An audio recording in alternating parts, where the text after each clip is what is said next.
Welcome back to Critical and Curious, Season 2, Keanu's.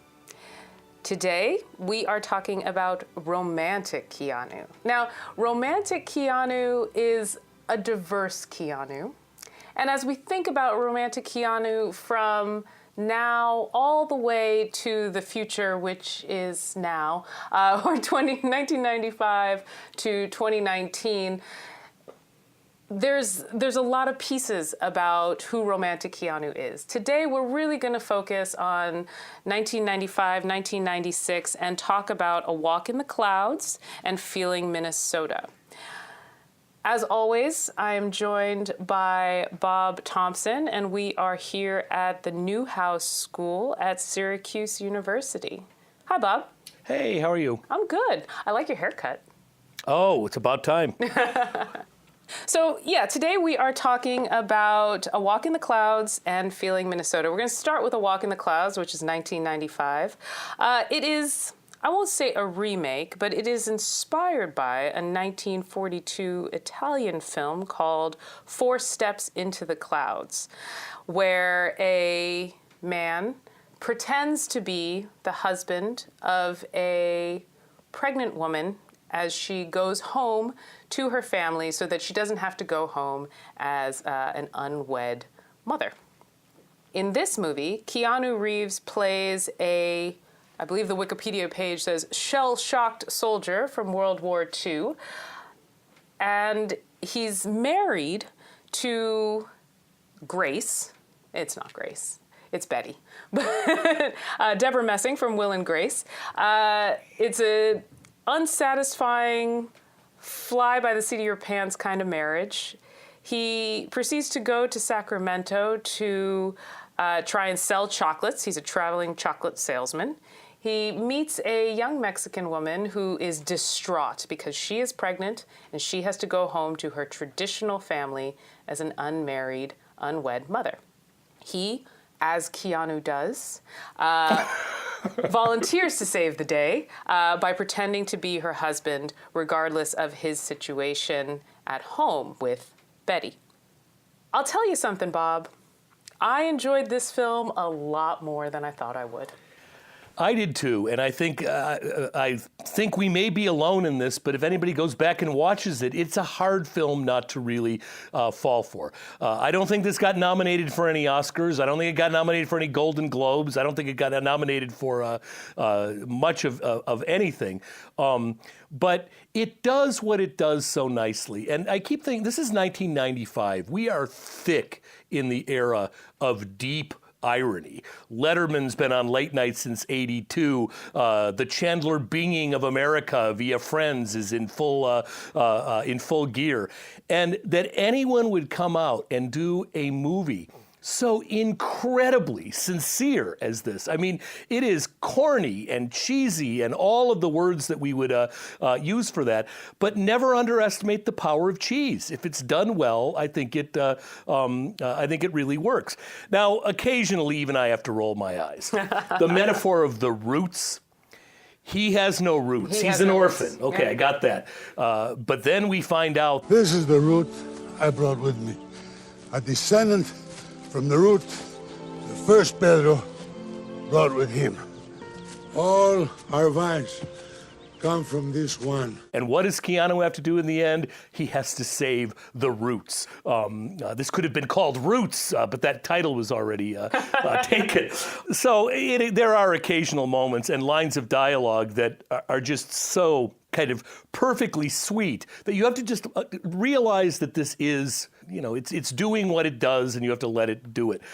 There are other things, though, about this that I really liked. The use of writing and books as a metaphor. We've got Betty, Deborah Messing, Grace, who, as you point out, like so many other people, right before these men went to war, they fell quickly in love, married, went off to war, so they'd have someone to write to. And they say that explicitly in the first line of the film. Yes, like explicitly, as in, expository writing explicitly. Yes.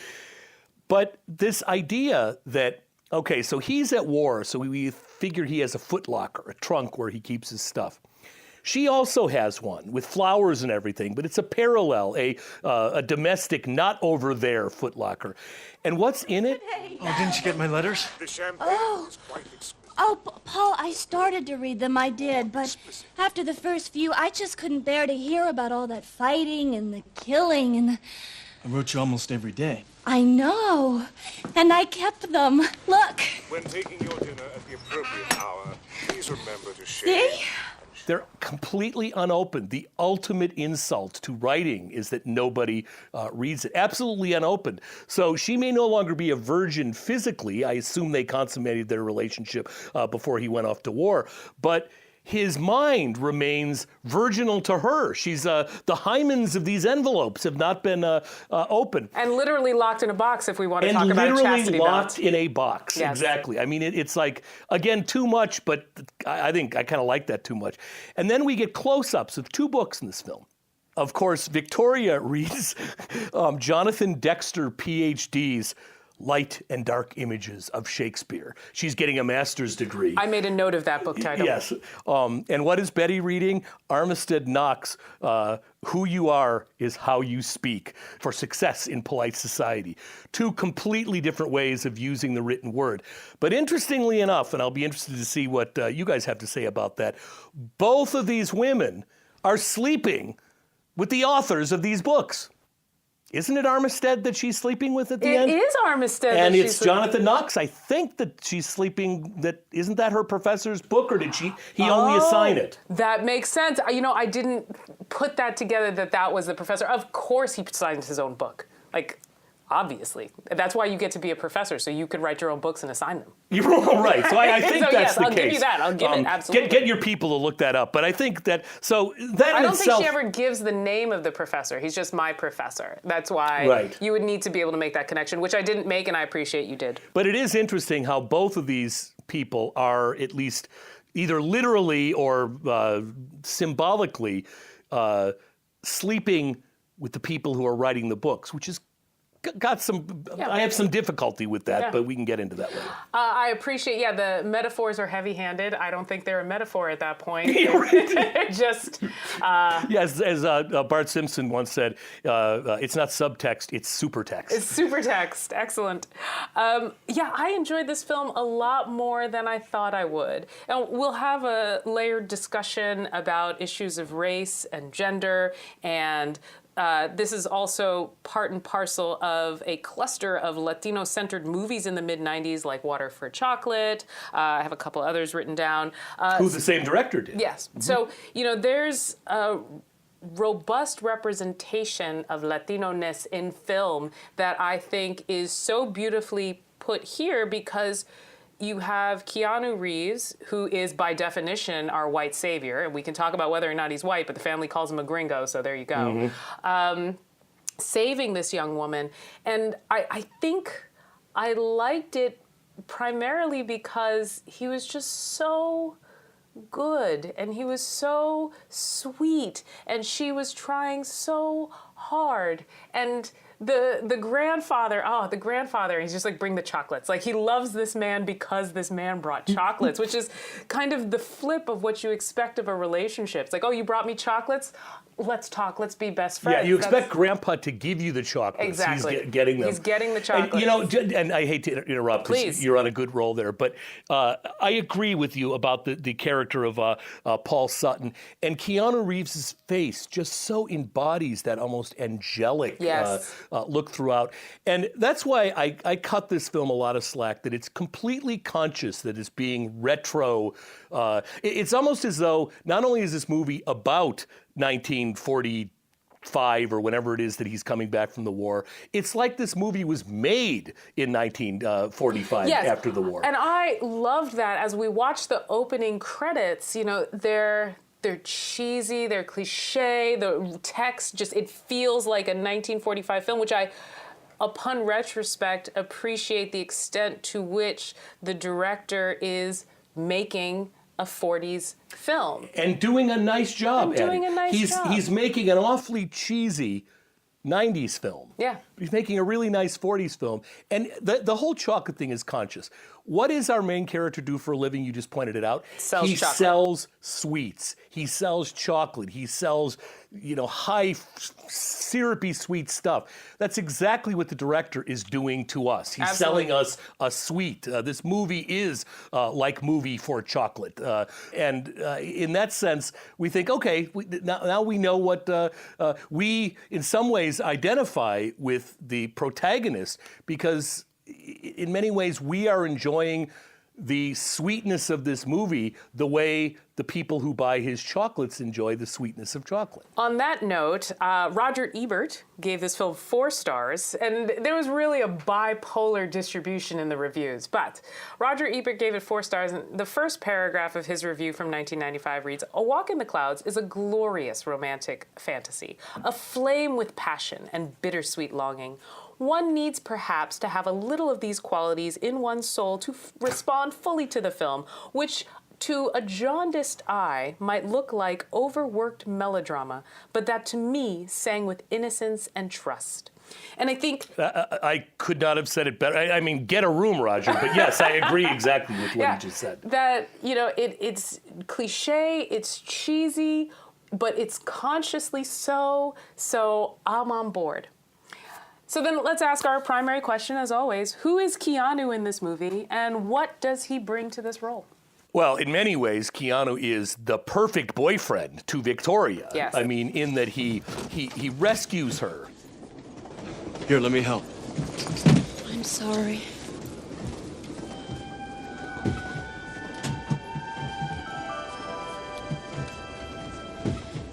He's going to kill me.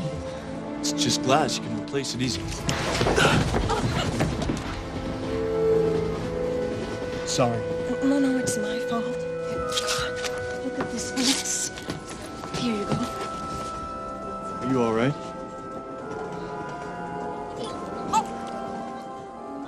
He rescues her on the bus. He rescues her in the house. He rescues her over and over and over again. And the opposite of someone who's always trying to escape, he keeps coming back. Yes. I mean, the Frost, she teaches him how to be an angel. In that beautiful Frost scene, I think. That was my favorite scene of this film. He keeps coming back, and all he needs is a little bit of a push from Grandpa. Right. He's completely devoted to her. He's completely in love with her.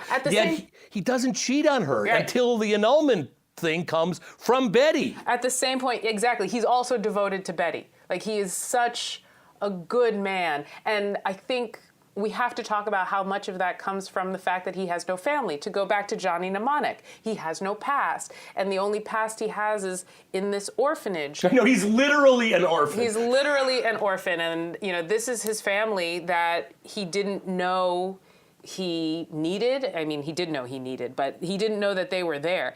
Betty, we don't know who Betty's family is. Betty is just an attractive, we're introduced to Betty in the definition of how he knows her, which is in her underwear, looking super cute, practicing herself, either in her mirror or in the voice. Beautiful, yeah. And she's a pinup girl, and he married a pinup girl. And when we talk about 1940s soldiers, She looks like she could be painted on a B-17. That's right. She does, by definition. Although when we meet Victoria, and her name is an interesting contrast to Betty. Yes. She's not Vicky, she's Victoria. Yeah. When we meet her, she is not in underwear. No. But she is certainly in kind of a pinup. She's in that red number with the hat and all the rest of it. Victoria is a nod to the pinup girl when dressed. Betty is the undressed pinup Victoria girl. is classy. Yeah, okay, gotcha. Yep. And I think I'll give you that adjective. Yeah, thank you. Yeah, what Keanu brings to this character, that blank innocence, that eagerness to please, that moving through the world, just kind of what falls in his lap. He's technically going to Sacramento to sell chocolates. Having said that, he leaves. We see he never actually goes to Sacramento. He goes to Never gets there. to the fair. And he doesn't get the girl pregnant. He saves the girl from someone else who knocked her up. I mean, it's like the ultimate ridiculousness. And then, of course, this line. It's a new life coming into the world. That's a miracle in itself, right? Yeah, I think also going back and thinking about the Keanu Reeves in classics Keanu, the cuckolded Keanu from Dracula, right? We see that he's not technically cuckolded, but instead he is raising another man's child. And that is a piece of the goodness, the sort of ironic goodness that we have around, the cuckold man, that he is raising another man's child. In this case, he knows, but the cuckold man usually does not know. And not to get too far ahead of ourselves, but I will make this point. I really appreciate these two films together because I thought there was a lot of parallels. When we talk about Feeling Minnesota, he is saving the female character from, marrying his own brother. But there's that piece of good Keanu. All we know that he's been in and out of jail, but he's doing what's right. He can't leave her in this situation. At the same time, there's a lot of hitchhiking in both films, right? He's trying to go back to this woman who has, who's not his, in short. And he keeps going back over and over and over again. And I think that the actions of Romantic Keanu, what is Romantic Keanu? Romantic Keanu will do what's good even at his own expense. On that note, let's introduce our guest for today. Lani Rich is a New York Times best-selling author, award-winning podcaster, owner of Chipperish Media, and adjunct instructor and web content manager here at the Newhouse School. I am excited to have Lani on Critical and Curious because she is not only a brilliant critic of pop culture. You should check out her podcasts on Buffy and Marvel Cinematic Universe, but also is an expert on storytelling and narrative theory. In her podcast, How Story Works, she addresses many of these issues on a regular basis. Thank you for joining us, Lani. Oh, thank you for having me. And I would like to let everybody know that I inserted myself into this room because I love both of you. And when you told me you were doing Keanu, I was like, I need to actually be there for that. So I appreciate the fact that you've so graciously let me kind of horn in on this party. I should say, Lani and I go way back. She was a student of mine back in the day, and then became a colleague, and then left to become New York Times best-selling author, and then came back and is a colleague again. So we go back almost going on 30 years. Going probably. on 30 years. And I can say that probably Bob Thompson has had the most influence on me actually becoming a TV critic. I took his critical class a long time ago, and it inspired me so much. I was so excited by that work that I've kind of always pulled that into everything that I do, and it's been really fun. So thank you, Bob, for being the reason I do what I do today. Well, welcome home. Well, thank you. So you were also excited to talk about Romantic Keanu as a Keanu. As we're talking about A Walk in the Clouds, what did you think about the movie, and what draws you or repels you from the Keanu Reeves character of Paul Sutton? Oh my God. Well, nothing repels me. I love this movie. I have always loved this movie. And I've had a little bit of shame about loving this movie so much because it is so unapologetically sentimental.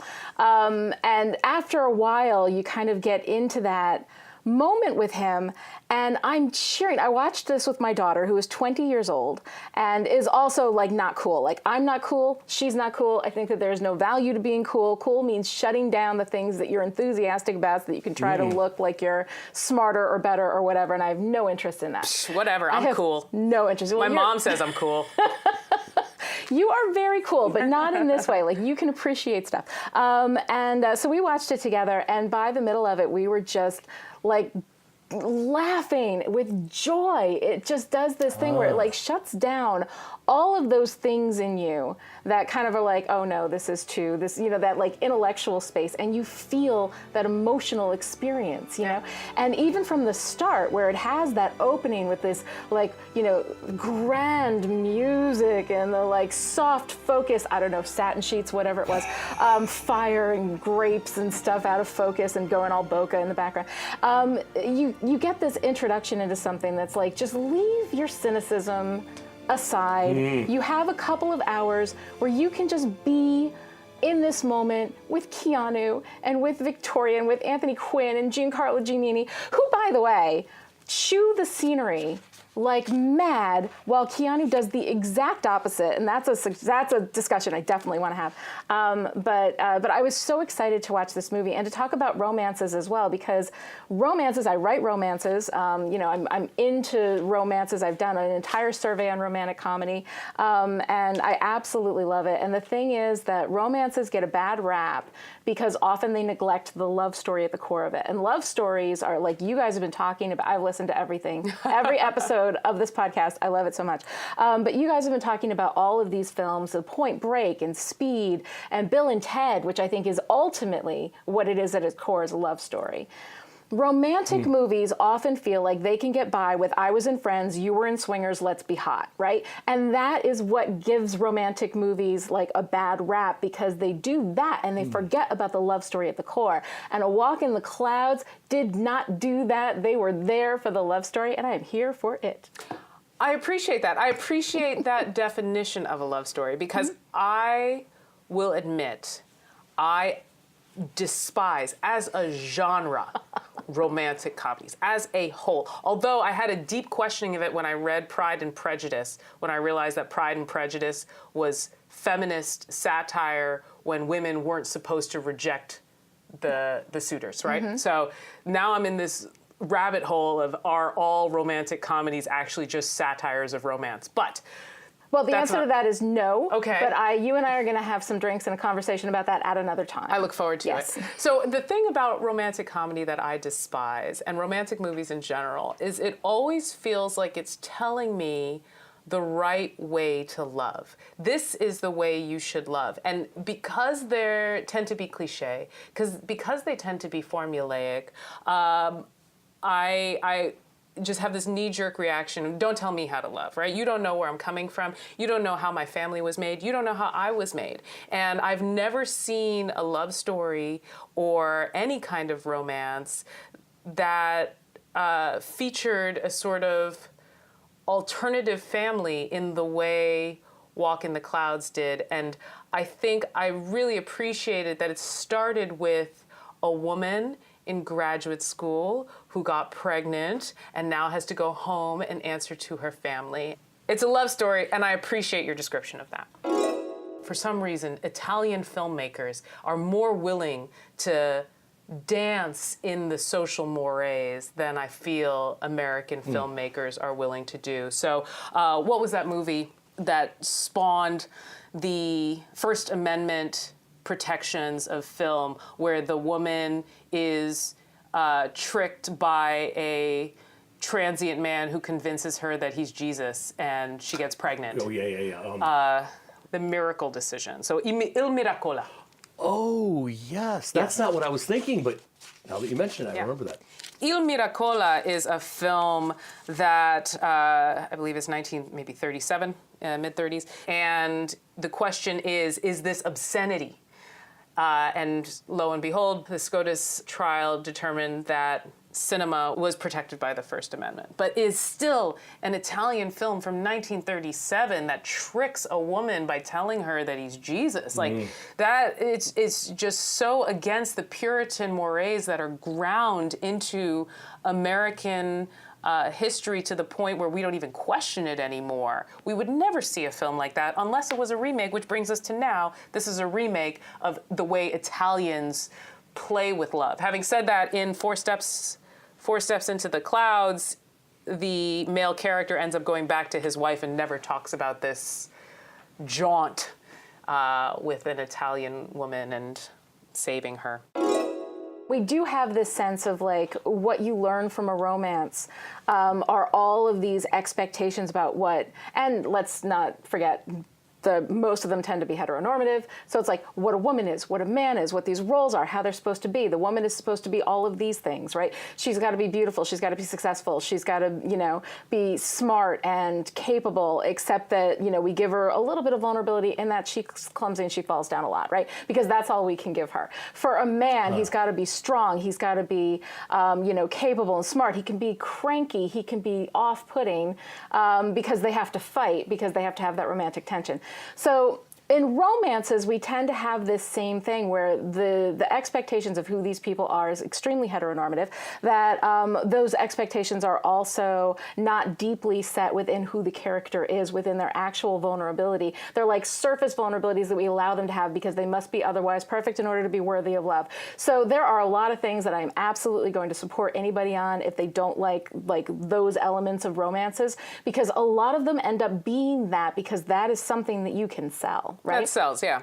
But the romances that have the love story underneath, and I'm glad you mentioned Pride and Prejudice, because that's actually the reason why I think Pride and Prejudice works. It was also a satire at the time. Yes. There's a lot of that. But at that core relationship of Elizabeth and Darcy, right? They've both got faults. They've both got problems. You know, they've both got vulnerabilities. They've got things that go deep within each of them that make them both extremely flawed, and we allow that. And they fall in love not through this, you know, grand romantic hyperbole, but through this gentle getting to know each other and respecting and admiring each other through mutual respect, which is something that we don't see a lot in the love stories or in the romances that we tell now. Now, love stories, that's a whole other thing. And you guys are talking about love stories throughout this whole run.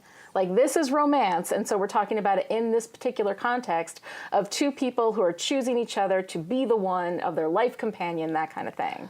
So in this, or in the expectations of heteronormativity, in the cliche telling of romances, not necessarily love stories, where do you think Keanu Reeves fits into, Keanu Reeves in A Walk in the Clouds, Paul Sutton, if you will, as you're talking, I'm thinking, well, he's constantly scuttled. He doesn't get to be the full man, because he's not the father, right? We see him come up against the patriarch over and over and over again. So he has to sleep on the separate bed. He has to sleep on his on a wedding separate night, bed, or yeah. his quote-unquote wedding night. So, you know, these assumptions of what men are supposed to be, he never gets to do that in this space, even when he goes home to Betty from the beginning, right? He's like, I want to provide for you. I want a house. Let's do all of this. And she's like, no, I want to be like super cute. The rain in Spain. The rain in Spain and be famous and whatever. So we see that his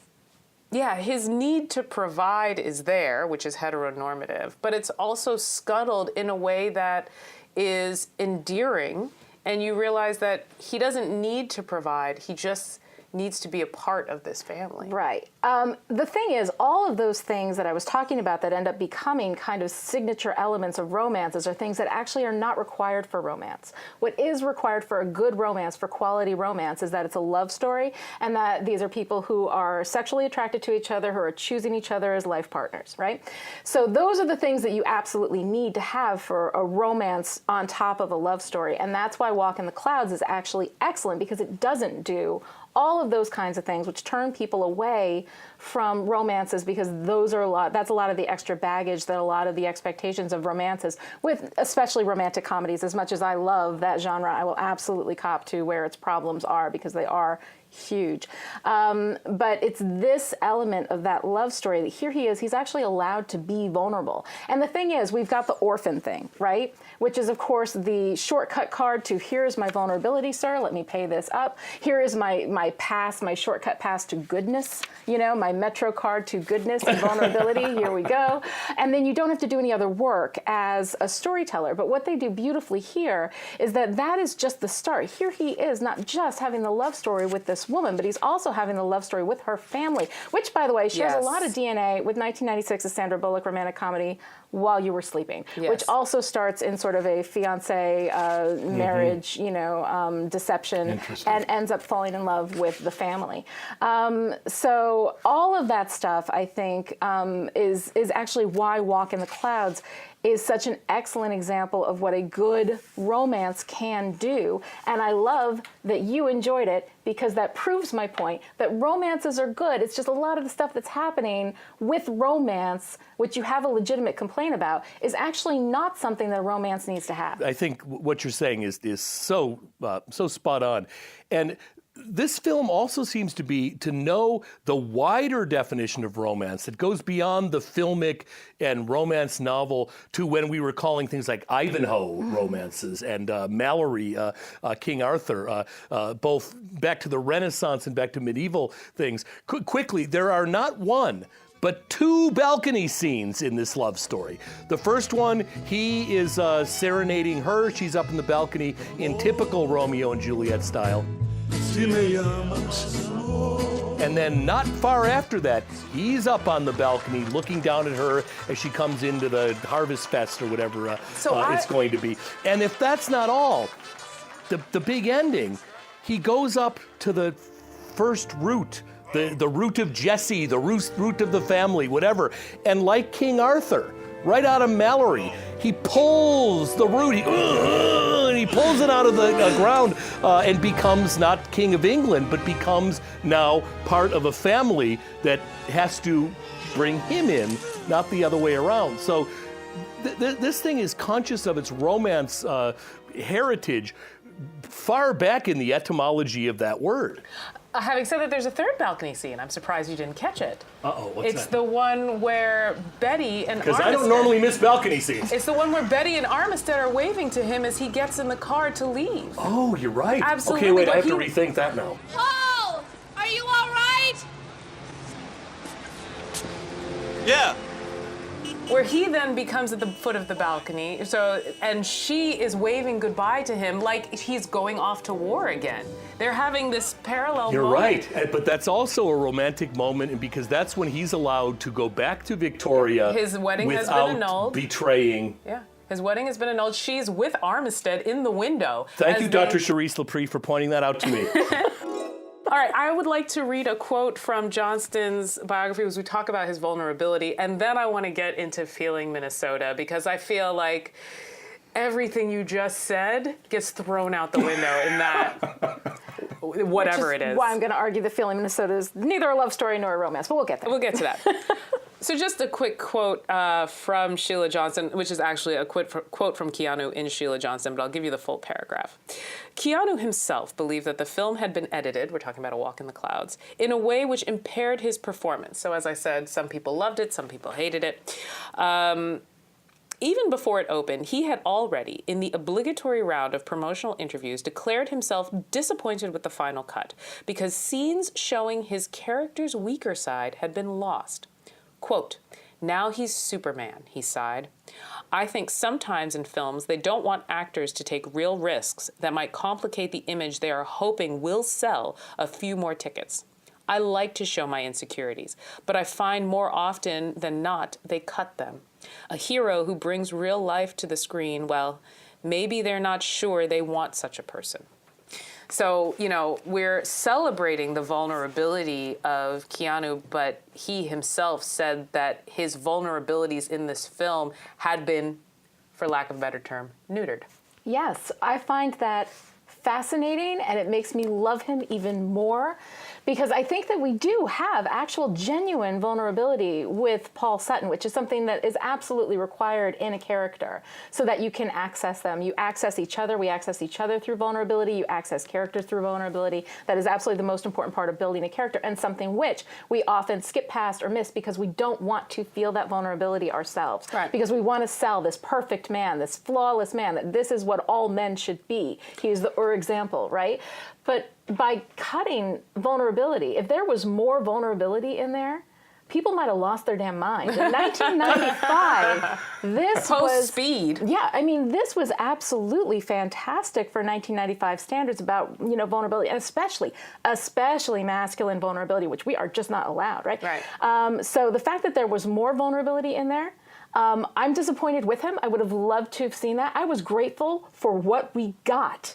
And the idea Now you that know there there's was more? more. I want the director's cut. Alfonso Arau's got to get back in there and redo that because I want that cut. And I think I just want to connect it to some of the other conversations we've had, is that this innocence and blankness that Keanu brings to every single role, sometimes metaphorically, Bill and Ted, sometimes explicitly, Johnny Mnemonic with no backstory, or he took out pieces of his memory. In this case, he has no backstory. that lack of a backstory is what allows every man to connect with him. So I call, Keanu Reeves a sort of every man because of this emptiness. And in this case, sometimes the emptiness allows him to be incredibly stoic in action films, but in this case, that emptiness allows him to be incredibly vulnerable. I think absolutely. And it is that fan insertion thing, right? This is what we do. This is a part of the reason, I think, why, especially in romantic stories, which in and of themselves, love is one of the main sources of vulnerability. Fear, identity, love, and shame, right? That's where your vulnerability, your true vulnerability comes from. So romantic stories should actually be the ones that celebrate vulnerability, but instead we dance away from it. We give these shallow vulnerabilities that don't really go deep enough, and especially, as I say, especially for men. Yeah. Men are not allowed to be vulnerable. They're not allowed to have emotions. They're not allowed to cry. They're not allowed to, be hurt when they get slapped in the face by women. For some reason, violence from women to men is perfectly fine. All of these things that we expect of men. I think when you have Keanu Reeves in this fan insertion role, where he is essentially the tabula rasa of modern actors, that anybody can imagine themselves in that space. But he also manages, and I find this really interesting, and I'm loving your star study as a whole, because I'm still trying to figure this out and pin this down with him. His essential ability to, while being a blank slate, also bring this sort of unspoken element of humanity and vulnerability to everything he does is fascinating to me, and where that comes from. You know where I think it comes from? Where does it come from? I think it comes from Bill and Ted. All the way through. He starts Always. out, he becomes famous for this ridiculous movie that everybody makes fun of. He's a surfer dude and all that kind of stuff, which gave him the secret pass, the Metro Pass, as you would call it, to being able to do this tabula rasa thing, which is what we've been talking about for 5 or 4 episodes or whatever, that I don't think a more serious actor could have gotten away with. You talked about how your colleague said, how could such a bad actor be in so many good movies? I think he's able to do that because of how his early credential allowed him this kind of secret cover charge into all of this kind of thing. I often compare the difference between when Meryl Streep plays a role, or when Pacino or De Niro, or even Denzel Washington play a role. It's now this idea that they are actors, like John Lovitz used to talk about. And The Critic. Yeah, and I think in some ways that becomes hard for them to do what, I hate to use this cliche, under the radar, but Keanu Reeves is kind of an under the radar actor. Oh, absolutely. Well, and then I really want to get into Feeling Minnesota. I don't. It's not just under the radar. You really feel that whatever he does, he's having fun with it, and it doesn't look like work. That's not to say he's not working, but he's making strategic choices to ensure that he has fun with it. And, we'll talk about Feeling Minnesota. He only got paid $200,000 for that movie, and they had made a plan to do it years before. Didn't deserve that much. They had made a plan to do it years before, and then as he became famous, they were worried he was going to leave, but he was enamored with the script, and he stuck by it. And they were afraid, they're like, oh, he's going to get famous, he's going to go off to another project, and then we won't have anyone to fill this spot, and we're starting from scratch again.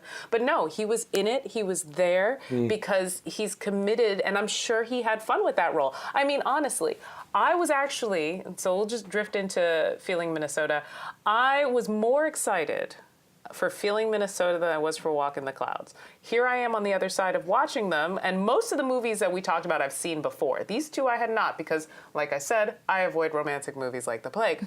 And then Johnson talks about Feeling Minnesota as Tarantino inspired, right down to biting the ear off out of Reservoir Dogs, right? And I adore Quentin Tarantino. We can have our conversations about his problematic treatment of women, his writing really amazing female characters and then being a really misogynistic ass, but we move on. That's a different podcast for a different season. So I was excited for what would a Quentin Tarantino romantic comedy look like. I was on board for that. On the other side, I preferred Walk in the Clouds to Feeling Minnesota, but like I said, I think there are a lot of parallels in what Keanu brings to these stories. And I'll start the conversation with you, Lani, which is with the same question we always start every movie with. Who is Keanu in this movie, and what does he bring to this film? What I find super fascinating, and I think it's like on an intellectual level, I am intrigued by Feeling Minnesota because as a narrative theorist, right, I work with this and I think about what is it that works, why does it work, and why does it not work? And it doesn't work because Cameron Diaz is annoying as hell. You know what? That is the tip of the iceberg on why this movie doesn't work. But I'm going to tell you, one of the first things is that every single character in this movie is nothing but weakness, right? The best characters are some combination of strengths, weaknesses, and then vulnerabilities, right? And in this movie, we have Keanu's character, who actually has this kind of built-in Metro Pass to vulnerability that Keanu actually does possess. And I read vulnerability in him, but as written in the story, he's at his brother's wedding, but he doesn't seem to care. His mother dies, and he's not really that terribly affected by that. This woman out of nowhere assaults him and says, let's have sex in the bathroom, and he's like, yeah, okay. He's passive about this whole thing. He doesn't actively want anything, which is also a real source of if you care deeply about something, that's a source of vulnerability, that love, right? So here we have this angry lying thief, but he's not even good at being a thief. He's not capable. Empty the cash. Come on, move it. Jax? Jax, is that you? Damn it. Sorry, Bob. I laughed out loud during that line when he goes to... Yes, no, I mentioned that in my notes about how it's yet another Keanu Bob. oeuvre is filled with Bobs. It is filled with Bobs. They're always kind of the same kind of Bob. They're the Bob that gets locked in the closet, right. while the guy he knows takes the 45 cents out of his till because there wasn't even much there, right? But he holds up this gas station, owned by a guy who knows him, with a T-shirt. He can't even afford, the ski mask. He's got this T-shirt with the holes cut in it that he runs in. I thought he was resourceful. Okay, no, you know what? That is absolutely a way to reframe that. So that gives him something. But he's incompetent. He's passive. He's bad at everything. He doesn't have relationships that mean anything to him. And then there's this woman who suddenly, grabs him almost like she's climbing up on, after the Titanic, climbing up on a door, and kicking Leonardo DiCaprio off of it, of course. And she's kind of kicking Jax off of it, if we're going to keep going with the Titanic metaphor. And he's just kind of there letting all of these things happen to him. But all of these characters are all weaknesses. I cannot think of much of a strength, although your resourcefulness, I like that, and no real sense of vulnerability. And that makes them really difficult to connect with, really difficult to be interested in. This is one of those movies that with 37 minutes, I always check when I check my watch inside a movie. I always check because there's a meaning at that point, they haven't done what they need to do in that story if you're looking at your watch. And for me, it was 37 minutes in. He's even, now that you mention all this, he's even incompetently named from birth. He's like a typo, right? He's Jax or whatever. He's not Jack, he's plural, and there's two J's. I'm not even quite sure I got that right, but right from the first document of his entry into this earth, it's filled with typos, and if we were grading his birth certificate, we'd fail it for misspelling. Proofread. You're exactly right. So, I appreciate that. Generally speaking, I didn't like the film. I don't like films where just everybody just makes terrible decisions, just constantly terrible decisions. But a couple of things. One, I really appreciated the opening credits. I really liked the way the titles moved, and you're seeing this child spin. Why do I have to go with my father? Because Sam came first. You came second. So, might as well keep the first. And you really get a feel for him being not loving where he is. All right, ready? 1, 2, 3. Paper beats. And not really having any place to go. Yeah. But I don't want to go with my father. Get out of here. And that is what drives, that nothingness drives his narrative. And is that even a thing? That's your kid! Bang! Bang! I'll show you whether I'm dead. Can nothingness drive a narrative? Seinfeld would say yes, but here we are. I love the spinning titles. I appreciate him coming to this this wedding, right? We see that, you know, the mother invited him, but the mother is a terrible person. Yeah, how could you come to your brother's wedding and not bring anything? How dare you come empty-handed? Yo, I came. I am the present. And that is not seen. You know, he constantly and he comes back with a present. He comes back. That's my favorite moment where he's like, here's a present. It's a candy dish. It's a standard, it looks like a present from a cartoon. Yeah. It's a big box, square, it's got a ribbon around it. And he says, goodbye, Ma, and he leaves. Like, that is my favorite moment, because he's like, I have nothing, I want nothing, you've given me nothing, I'm out. I feel like that opening was a perfect short film. If he had just walked away, but this character aggravates me because he never walks away. Like, this girl is not worth it, dude. And far be it from me to say a woman is not worth it, but I just did. And you know, it's like, she's that, we were talking about it in class, she's that manic pixie dream girl before we start really giving words to the manic pixie dream girl. She's all over the place. She's got this absurd, and it's not really absurd, but it's framed as absurd, this absurd dream to live in live in Vegas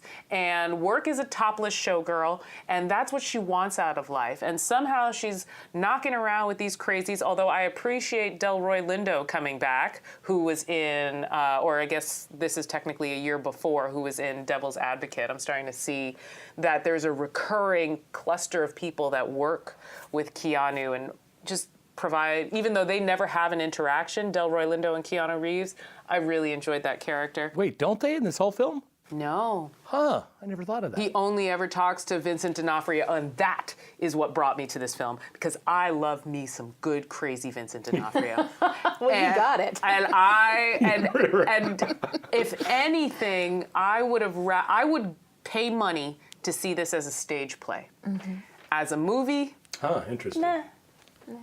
I think and I don't know where this is in your 37-minute thing, but when I completely bailed on this was, I'm thinking, okay, they're not really, this romance is not being developed. I'm not really buying it, but okay, let's say they're in love. Who knows? But then when he thinks she's dead, and there's that little sequence where this becomes Weekend at Bernie's. He covers her up when the cops come in. Oh, she's got the flu. She's not feeling well. I don't think he cries once in this whole thing. No. I never get the sense that, this is just another inconvenience in his life of inconveniences from his brother hitting him to his mother not loving him and all the rest of it. I never got the sense that, and that's why I wouldn't call this romantic Keanu, because she dies and he doesn't seem to care that much. But there is that one line, and I'd be interested to hear what you say about this, where he says, Jax to Freddie, It's real. Right? It must be. I mean, I've never felt like whatever that word is. Happy. And then I'm willing to say, okay, this film is about a guy who is completely so messed up that he doesn't have the vocabulary of feelings that most people have, and that for one reason or another, Freddie, Cameron Diaz's character, has awakened that. So, this whole moment of, what was it, Phil Hartman, the caveman lawyer, what is this happy we're talking about? I mean, there's this notion that maybe this whole movie is about a guy that is incapable of any of the things we expect of a romantic comedy. And that line is sort of saying, but it's beginning to dawn on him that maybe there is this thing called happy. And that line, I think, redeems an awful lot of this film, which otherwise, I love feeling. I like feeling things. I have feelings. I love Minnesota. Many people I've loved have lived there. But I didn't like feeling Minnesota. But that line goes some direction. Okay, I think the line in and of itself is actually a really good line, because it does speak to something that we don't have, is that interiority with him. Like, what is he feeling? What are we getting from him? Because we don't get anything. She's dead. Like, as far as he knows, she's dead. And his response to that is like, I mean, obviously, very clearly, very soon after that discovery, he has to like deal with police, and sometimes you just got to get through the day or whatever. My issue with that is that the relationship, in order for a really good romance, you really have to earn. Like, you can't just go and spend that money. You got to earn that money. So there's got to be something in him that we see where he is searching for this connection to happiness, where we see something from him where he's like, I don't feel anything, I don't feel anything. And then he's like, when I'm with you, I feel stuff. And if we had seen that with him, then that's something that I think that you could earn that. It's a great line, but I don't think it's earned. If I was to give any feedback, or, if I was to play, if you will, devil's advocate, I will. I would say that he builds that currency through the negated relationship with Vincent D'Onofrio. And for me, it was the slapstick nature of that brotherhood, because we have never seen Keanu Reeves with a sibling in any of the films that we've watched so far. Bill and Ted's the closest we got. Bill and Ted's the closest we got, and then that's sort of the alternative family just finding a soulmate, right? The brother is the opposite of the soulmate. The brother literally is just the worst thing that has ever happened to him and continues to happen to him. So building that currency, it's less so that the currency is being built, but that he's coming out of debt. Sure. And because the relationship with the brother just drags him down again and again and again and again, and suddenly there's a pretty lifeline. That's all she is a pretty lifeline. The more you say this, the more I'm liking this film. Because when they both get dropped off by Dan Aykroyd's Ben, oh, and they're sitting on the sides of the is. road? It's probably one of the best scenes. Yeah, okay, so now they have no other choice. This is like being on a deserted island. Give me a light, asshole.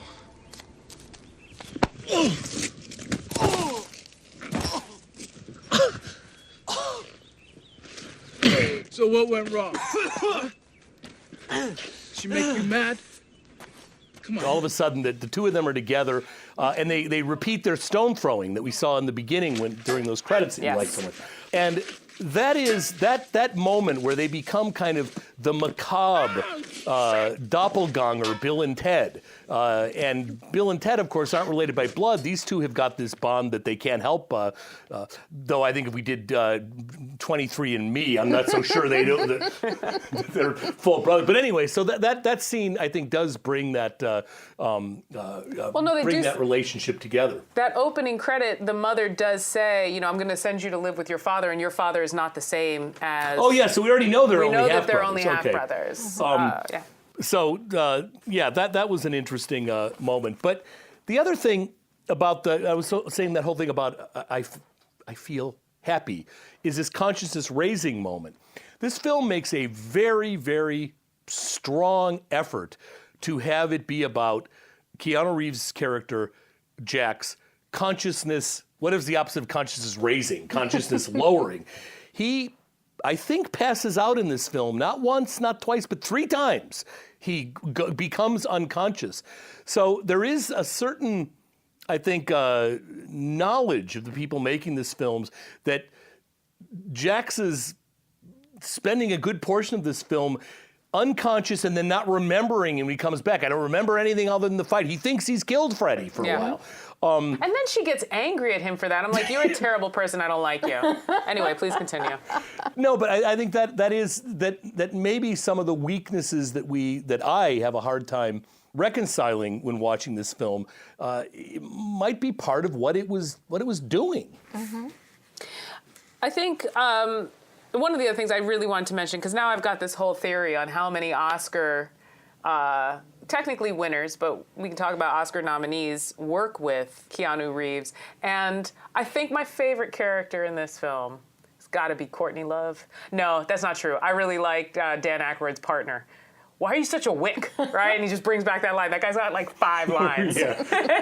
But yeah, they're all good ones. Yeah, I enjoyed Courtney Love. This is also the same year as Larry Flint, and she got an Oscar nom for that one. Ah, that's right. And so, she plays this kind of side character, but she also just seems to be having fun and rolling her eyes at Vincent D'Onofrio. For me, even though Keanu Reeves is the center, Vincent D'Onofrio is the sun, S-U-N, around which this narrative turns. And he is a terrible person, and he is not responsible for his own actions. And we hate those people, and he doesn't want to be responsible for his own actions, to the point where he, stole the money, framed the girl so that he could then marry the girl.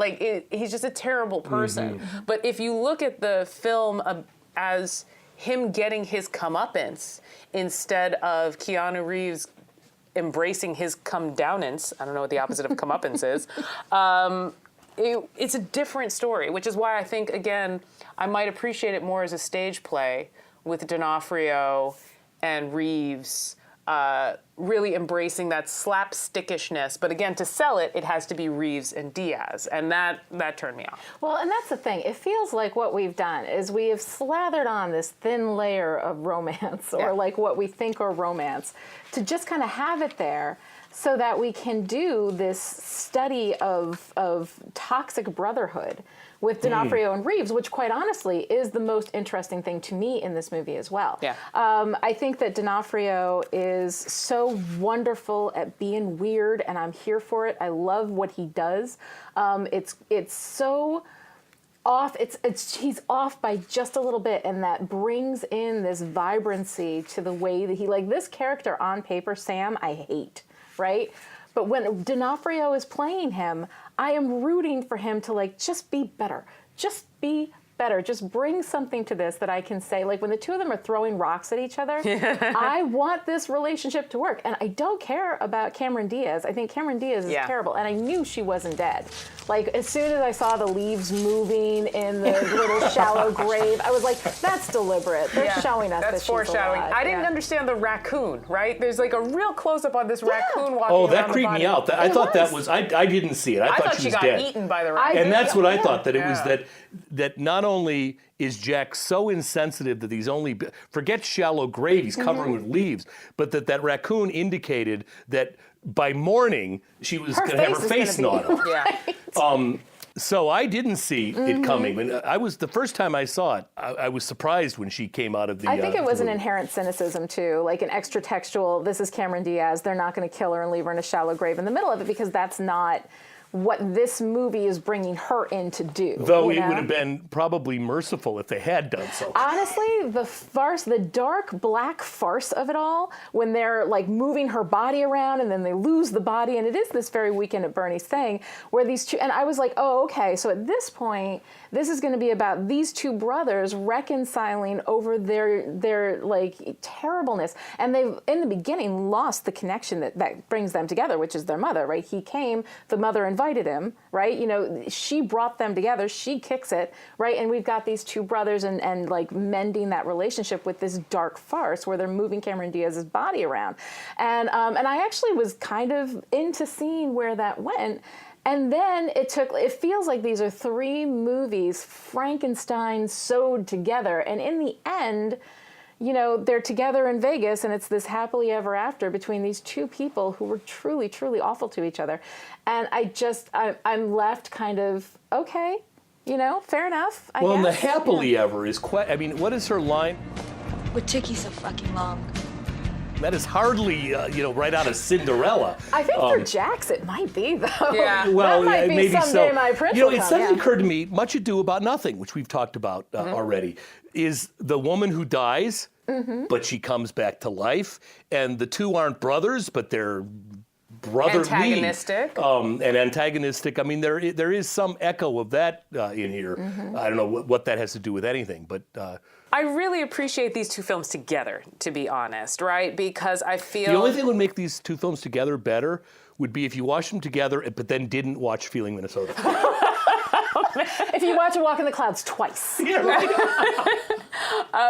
I wonder how it would be if we had A Walk in the Clouds audio layered over Feeling Minnesota video. Jimmy Kimmel could Yeah. hook you up with that. Because, there's a lot of parallels between these two characters, between Keanu Reeves' two characters. Like, I don't ever hate Victoria, but nonetheless, he's like, oh, this woman needs saving. I'm going to come back over and over again. I'm trying to leave, but they keep bringing me back. And there's the hitchhiking. Like, as soon as I saw the hitchhiking, he's hitchhiking back to her. The Bible dude tries to give him a Bible. He won't take it. Like, there's to be honest, Betty is Vincent D'Onofrio. We just never really get to appreciate that antagonistic that's an interesting parallel. observation. Yeah. I think the two of them work together, and especially begin to situate Keanu Reeves, or romantic Keanu, as someone who is not doing the romantic movies you expect him to do. And I think that is also kind of a metaphor for his entire career. He's like, we talked about cop Keanu, right? I'm going to do action movies, but they're going to be emotional or absence of emotion and just this 2 hours on this bus, right? It's not your cliche action movie. We call him a thoughtful action hero, right? So in the romantic movies, he's not doing what you expect him to do. He's not, I believe, hold on, let's see here. I got it highlighted. Keanu would pay a petty criminal who fell for his brother, starting gangland dead, blah, blah, blah. Quote, I think this is, Bagelman, right.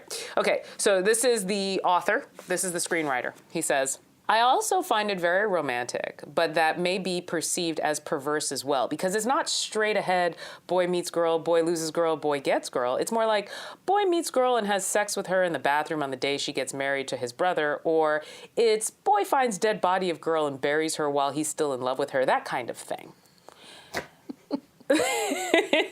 At first, Keanu found the tone harsh and puzzling. In one scene, his character's ear was severely bitten by his brother in a fight, but on a second reading, it seemed to fall into place. Quote, one of his last speeches in the film is that you've got to read between the lines, Bagelman said. The second time round, he was able to read between the lines of the script and see it as a very romantic story. So, I think, there's that, let me put it this way.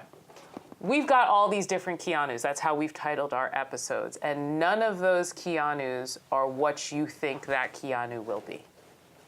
And I like that. I like it too. And I really like when you look at these two movies together, one of them is an excess of sentimentality. Excess. Almost, that's a very and nice the other point. one has a dearth of sentimentality. I like and that. when you look at those reflecting back and forth on each other and what they both say about him, and yet you've got these similar kind of threads that you've pointed out between these, we've got the rescue narrative, we've got the antagonistic other inserting themselves into this relationship and gunking things up.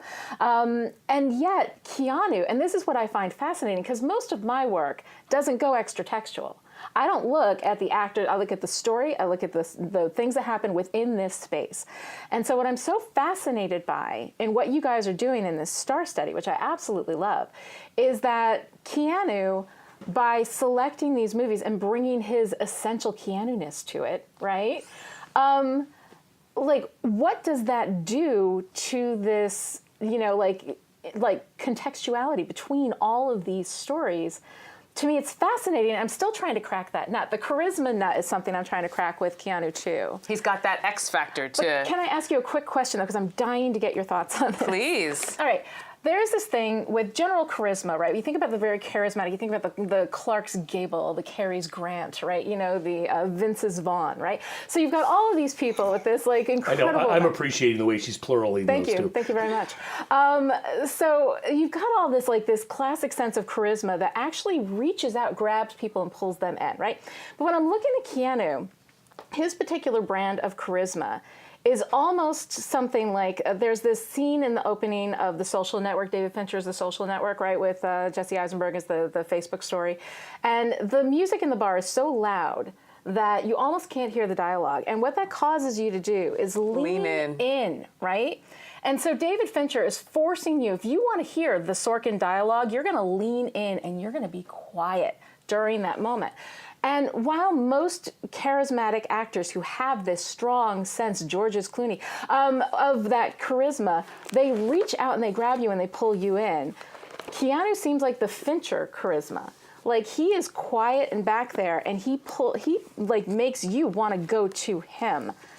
This is this theory of Keanu's charisma that I've kind of come up with. I have no idea if it holds water. I'm interested to know what you think. Well, I'll tell you what, if you watch the adrenaline version of Point Break, there is a 20-minute reboot or a 20-minute documentary with Harp, Patrick Swayze, the writers, everybody. And I don't remember which actor. Keanu's not in it. Bigelow is not in this documentary. But one of the actors says explicitly, most actors will go out and try to find the camera. Keanu invites the camera to find him. So your theory is vocalized by people who have worked with Keanu, that this subtle coolness, to go back to what the name Keanu means, according to Hawaiian linguist, the coolness. That's the definition of cool. There is no way to define it. You know when it breezes across your face. And I feel like that is not only the translation of his name, but also a metaphor for his acting persona, which is, I'm here, let's see if it works. And lo and behold, we lean in because we want to feel that coolness. And he does it over and over again. Honestly, most of the movies, we started off these conversations coming up with like a fun quote, only because Bill and Ted's got that great line, right? And we've had problems finding like, what is a good line of Keanu's? He doesn't have these beautiful soliloquies, although I really enjoyed his monologue effectively to the father in A Walk in the Clouds, where he's, Can't you see how amazing she is? How alive? My whole life I've been dreaming of getting the kind of love your daughter tries to give you. I would die for what you have. Why can't you just love her? She's so easy to love. you know, he does have those moments, but when you're thinking of like, what's the standout line from this film, it is rarely delivered by Keanu because he's a leading man by definition, but he doesn't have the Georges Clooney's, right? He doesn't have the Denzel Washingtons, right? He can draw tickets, but he creates gravity, to come back to the way Mia talks about Dom. He creates gravity for all of these actors to move around him. So I would offer the context of his Oscar buddies over and over again as a demonstration of how he serves as a pillar for the movement, the skills of others. And that's what I think we're beginning to emerge from these conversations that we've been having, that he is less an actor as he's a chemistry experiment. He's a catalyst. He's someone who you put into these situations, and it allows show business, not science, but show business to happen. But I would go back again to the very felicitous fact that Bill and Ted was one of his earliest things, because Bill and Ted you don't lean into. You lean away. I mean, they shout most of the dialogue in that. It leaves you going for your volume control.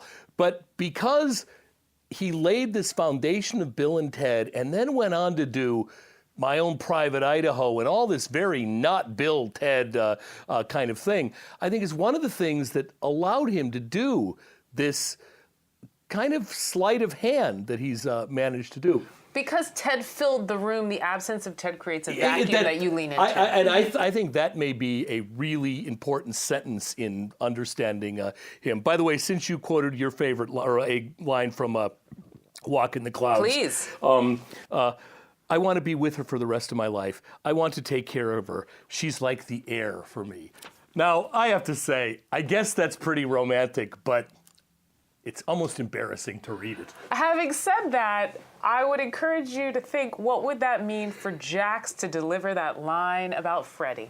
Well, that's why I am convinced by the two of you today that Feeling Minnesota is redeemed by pairing these two together, because I do like the idea that the vacuums one has are filled by the other. And also, it's unfair for me to judge Feeling Minnesota so badly, because every other film we've talked about so far, I have seen multiple times before. This was the first time I ever saw Feeling Minnesota. With me. And many films that I watched for the first time, I have no idea how good they are until I watch them a second or third or fourth time. So I should withhold my snarky comments about this film till I've seen it a couple more times. So on that note, the bells are ringing. It's almost time to wrap up. We didn't quite get to this one question, so I would actually kind of like to close and asking all of you. We'll start with Bob. I'll go next. That way we can close with our guest today. What is your favorite Keanu moment in either of these films?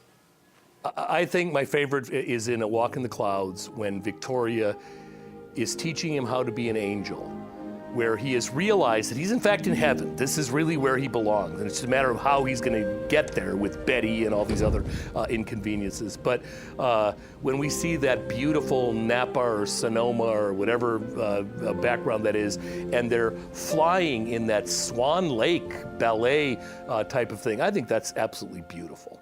All right, then mine is the absolute juxtaposition. I'm going to go with one from Feeling Minnesota. Good for you.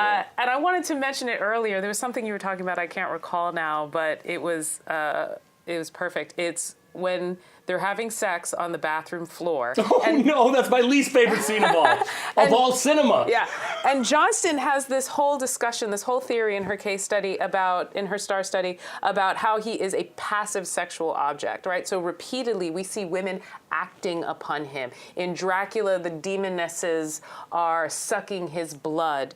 His vulnerability allows for these strong female characters. And so, Cameron Diaz was in The Mask at this point as well. So, it's, again, I'm not a fan of Cameron Diaz, but that moment when the sex is over and she says, Did you come for me? I don't even know you. Okay, that's pretty good. I That's a good lulled. moment. I lulled at that That's one. a good moment. Yeah. No, That is pretty good. By the way, Crush the Grapes is now my ringtone. Oh! I love it. I think that my favorite moment, and it comes from Walk in the Clouds, and it struggles because I've got a few, but I think it's with him and Anthony Quinn when they're up talking about, like, he's about to leave the next day. The whole plan is for him to abandon her. He's got his little box of chocolates. Anthony Quinn is eating him out of his business. And I did love Grandpa. Grandpa. Well, here's the thing. I love the way Anthony Quinn is chewing the scenery with every single word that comes out. It is enunciated. It is felt. It has all of this. It's like nutritively dense, everything that he says. And Welcome to the family. Exactly. And we have Keanu simply reacting. Mm-hmm. But when he says, It's the root of our lives, Victoria's life. Now that you are part of all this, a part of us, it is the root of your life. You are an orphan no longer. Keanu simply responding, his face responding to that idea of, I have family now, that he is falling in love with all of them, that he is falling in love. So here we have like this ultimate love story, and the love story in this is multi-layered. It is everybody.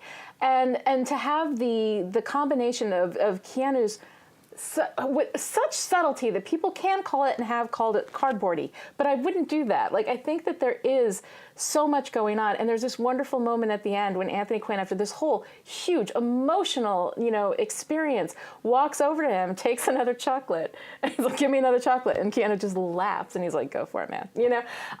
I find it beautiful and heartwarming, and honestly, out of all the scenes in all the movies that I've watched, that's going to be in the top 10 of the things that when I need to be delighted, I'm going to pop that moment in, because it just warms my heart, and I don't care. It's sentimental. Maybe it's Drek. I don't care. I'm in. I'm here for it. Like chocolate. Like chocolate. You just need another one. I love it. Excellent. Well, thank you again. And thank you to Lani Rich. Before I forget, let me just make sure to send our listeners to chipperish.com to hear some of the other great work that you're doing. Thank you for joining us. You really leveled up our conversation this week. Thank you. It's a delight to spend time with you. And of course, a special thank you to Lizzie Goldsmith, our producer. Next week, we will be talking about... Oh, here it comes. Matrix Keanu. So we will be talking about The Matrix Reloaded, The Animatrix, and Matrix Revolutions. Oh, we're finally there. Yeah, we're finally here. What took you so fucking long?